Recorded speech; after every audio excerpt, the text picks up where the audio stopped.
इस लायक बनाया कि आज मैं आपके सामने कुछ बोल रहा हूं।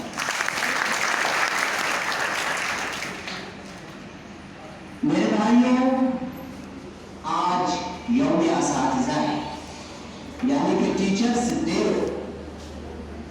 और आज एक ऐसी हस्ती की याद को हम लोग ताजा कर रहे हैं जिनके नाम को दुनिया जानती और पहचानती है। डॉक्टर सर्वपल्ली राधाकृष्णन साहब हैं। आज उन्हीं की मुनासबत से मैं आप हजरात के सामने ऐसी शख्सियत का तज़किरा करूंगा जिनकी शख्सियत तक कुछ बोलना और कुछ कहना ऐसा ही होगा जैसे कि सूरज को चिराग दिखाना।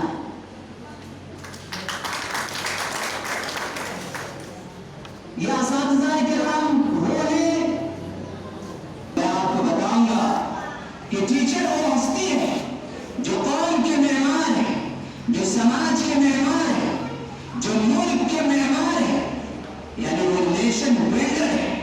ये समाज को, कौम को और मुल्क को बनाने का काम करते हैं। इंसानियत, इंसान को बनाने का काम करते हैं।